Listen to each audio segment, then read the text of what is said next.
다 같이 사도신경으로 우리들의 신앙을 고백하며 새벽 예배를 하나님께 드리겠습니다. 전능하사 천지를 만드신 하나님 아버지를 내가 믿사오며 그 외아들 우리 주 예수 그리스도를 믿사오니 이는 성령으로 잉태하사 동정녀 마리에게 나시고 본디오 빌라도에게 고난을 받으사 십자가에 못 박혀 죽으시고 장사한 지 사흘 만에 죽은 자 가운데서 다시 살아나시며 하늘에 오르사 전능하신 하느님 우편에 앉아 계시다가 저희로서 산자와 중자를 심판하러 오시리라. 성령을 믿사오며 거룩한 공회와 성도가 서로 교통하는 것과 죄를 사해 주시는 것과 몸이 다시 사는 것과 영원히 사는 것을 믿사옵나이다. 아멘.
오늘 우리가 함께 나눌 말씀은 스바냐 2장 4절에서 15절까지의 말씀입니다. 가사는 버림을 당하며 아스글론은 폐허가 되며 아스돗은 데낫에 쫓겨나며 에그론은 뽑히리라. 해변 주민 그렛 족속에게 화 있을진저 블레셋 사람의 땅 가나안아 여호와의 말씀이 너희를 치나니 내가 너를 멸하며 주민이 없게 하리라. 해변은 풀밭이 되어 목자의 운막과 양떼의 우리가 거기에 있을 것이며 그 지경은 유다 족속의 남은 자들에게로 돌아갈지니라. 그들이 거기에서 양떼를 먹이고 저녁에는 아스글론 집에 누우리니 이는 그들의 하나님 여호와가 그들을 보살피사 그들이 사로잡힘을 돌이킬 것임이라.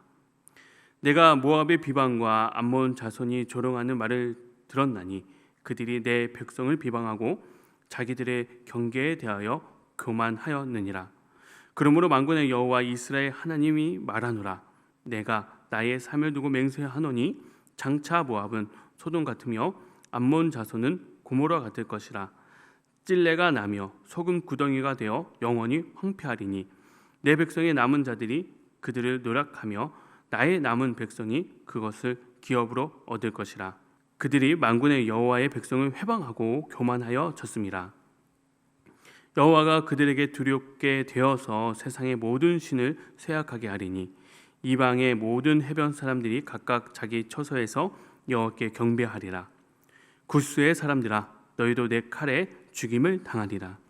여호와가 북쪽을 향하여 손을 펴서 아수르를 멸하며 니느웨를 황폐하게 하여 사막같이 메마르게 하리니 각종 짐승이 그 가운데에 때려 누울 것이며 당아와 고슴도치가 그 기둥 꼭대기에 깃들이고 그것들이 창에서 울 것이며 문턱이 적막하리니 백항목으로 지은 것이 벗겨졌습니다.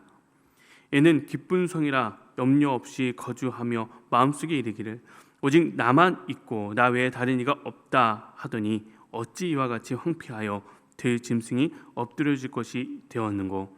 지나간 자마다 비웃으며 손을 흔들리로다. 아멘. 기도하시겠습니다. 할렐루야. 은혜와 자비가 풍성하신 우리 하나님 아버지, 오늘도 주님의 부르심으로 이 시간 주님 앞에 나와 예배해 드립니다. 밤이 되고 또 아침을 맞이하는 늘 새로운 하루를 창조하시는 우리 주 창조 하나님께 감사드리며 영광 돌리는 저희들의 삶이 되게 인도하여 주옵소서. 늘 언제나 예수 그리스도의 십자가 보혈을 간직하며 살아가게 하시고 주의 십자가 보혈의 은혜를 붙들고 구원의 삶을 살아가는 저희들이 삶이 되게 인도하여 주옵소서. 하나님, 언제나 이 나라, 이 민족을 보호하여 주시고 지켜 주시옵소서. 이 나라를 이루어가는 모든 기관들 가운데 하나님의 공의와 정의가 바로 서게 하시고 특별히 가뭄으로 인해 고통받는 주님의 귀한 자녀들을 위로하시고 하나님의 반복과 때에 우리들의 울부짖음을 들으시고 귀한 단비를 허락하여 주시옵소서. 오늘 우리가 함께 스바냐 말씀을 같이 묵상하려고 합니다. 창조주 하나님 앞에서 자신의 부와 권력의 힘만 믿었던 어리석은 나라들에게 하나님의 권능을 보여주신 것처럼 늘 언제나 우리들 삶 가운데 하나님의 주권을 인정하며 하나님을 바로 섬기며 사랑할 줄 아는 저희들의 삶, 백성들이 될 수 있도록 인도하여 주옵소서. 오늘도 귀한 주님의 섬김의 손길들 하나님 축복하여 주시고 이 예배를 통하여 하나님 홀로 영광 받으시며 우리들의 마음이 주께로 더더욱 가까이 가는 시간이 될 수 있도록 인도하여 주옵소서. 예수 그리스도의 이름으로 기도드리옵나이다. 아멘. 우리가 오늘 함께 살펴본 말씀은 스바냐 2장 4절에서 15절까지의 말씀이었습니다.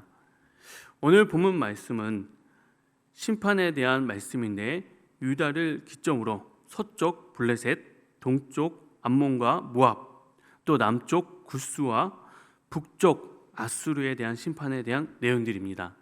이는 유다를 기점으로 동, 서, 남, 북에 위치해 있다는 점에서 유다가 접할 수 있는 모든 세계, 즉 온 땅에 대한 심판을 의미하는 건데요. 이들의 특징은 다 하나님의 백성인 유다를 괴롭혔다는 공통점과 교만과 자만이 넘쳐났던 나라들이었다는 것입니다.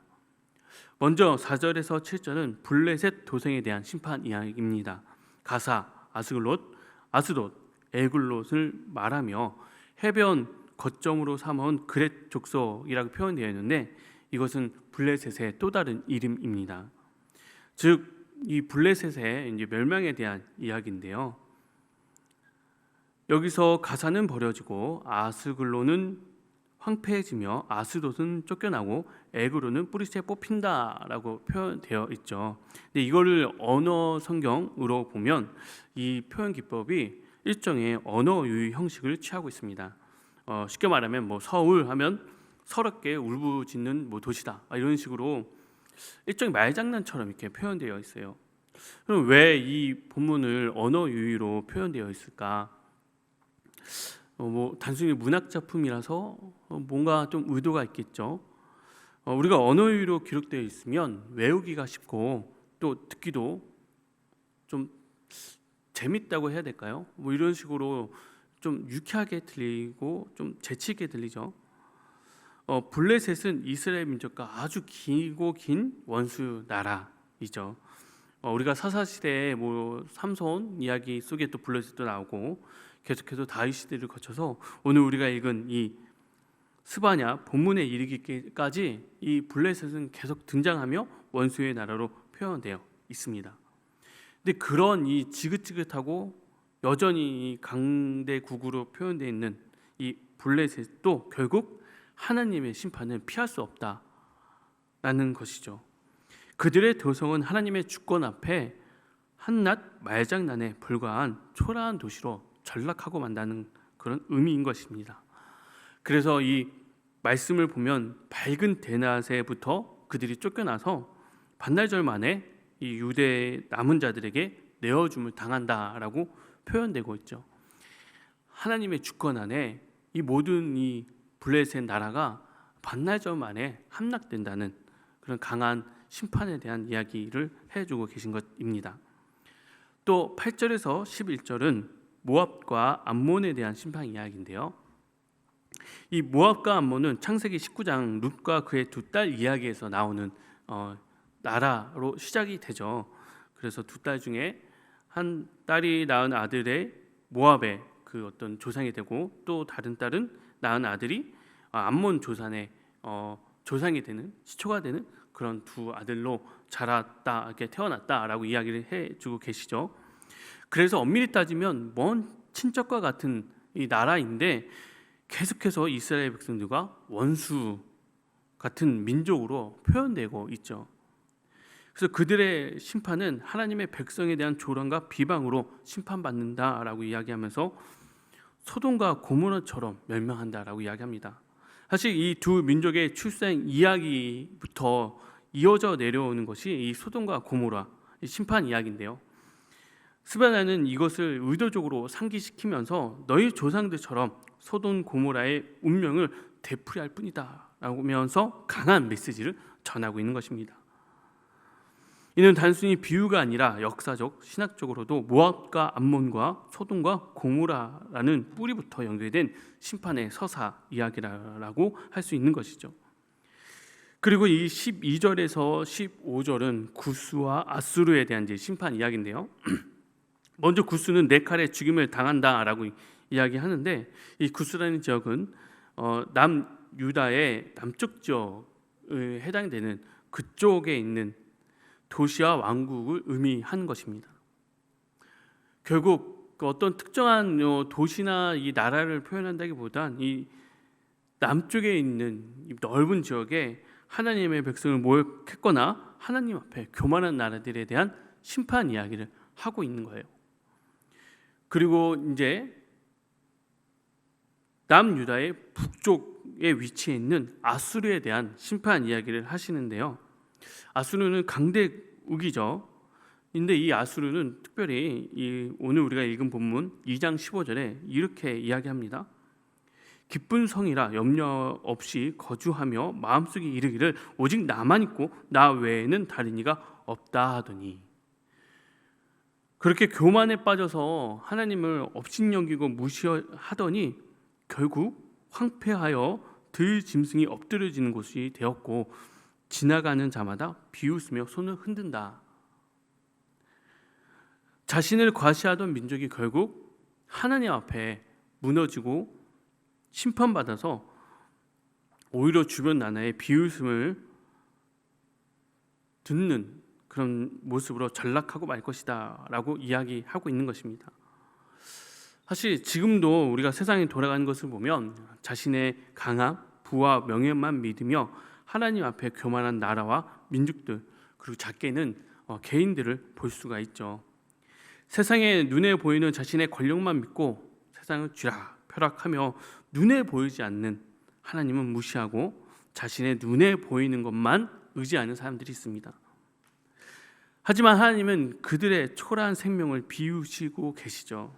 결국 모든 인생과 세상은 하나님의 손 안에 있을 뿐입니다. 다만 하나님의 방법과 하나님의 때에 아직 그들의 심판을 하나님이 그저 참고 계신 것뿐이죠. 우리 인간의 눈에는 우리의 시간과 시각 속에서 역사의 한 단편만 경험할 수밖에 없습니다. 하지만 하나님의 때와 역사는 우리가 생각하는 그 이상의 것을 보고 계시고 계획하시며 하나님은 움직이고 계시는 분입니다. 결국 이 땅에서 우리가 의지할 것은 우리의 한계를 넘어 계시는 하나님을 의지하고 믿고 따르며 나아가는 것뿐이죠. 우리가 믿는 것은 단순히 진실이 거짓을 이길 수 있어, 그것을 넘어서 진실된 하나님께서 거짓된 세상을 심판해 주시리라는 그 믿음과 희망을 의지한 것입니다. 결국 우리의 시선과 우리의 관심과 우리의 묵상이 이 악인들을 보고 이스라엘 백성들을 무시하는 그 악인들을 보고 거기에 꽂혀 있는 것이 아니라 그 악인들을 결국 심판하시는 하나님을 바라보는 것. 우리가 그 하나님을 바라보고 그 하나님 믿고 의지할 때 거기에 우리의 희망이 있고 거기에 우리의 찬양이 있고 거기에 우리의 기쁨과 감사가 있는 것이죠. 오늘 본문도 이스라엘 백성들에게 하나님은 그 이야기를 하고 싶으신 것입니다. 결국 우리가 믿고 의지한 건 하나님의 말씀 안에서 그 하나님의 말씀이 이루어진다는 그 사실을 믿고 의지하는 삶. 오늘 우리가 함께 살펴본 이 말씀을 통해서 그 희망을 품는 저와 여러분들이 되었으면 좋겠습니다. 주기도문 하시겠습니다. 하늘에 계신 우리 아버지여, 이름이 거룩히 여김을 받으시오며 나라가 임하시오며 뜻이 하늘에서 이루어진 것 같이 땅에서도 이루어지이다. 오늘 우리에게 일용할 양식을 주시옵고 우리가 우리에게 죄 지은 자를 사하여 준 것 같이 우리의 죄를 사하여 주시옵고 우리를 시험에 들게 하지 마시옵고 다만 악에서 구하시옵소서. 나라와 권세와 영광이 아버지께 영원히 있사옵나이다. 아멘.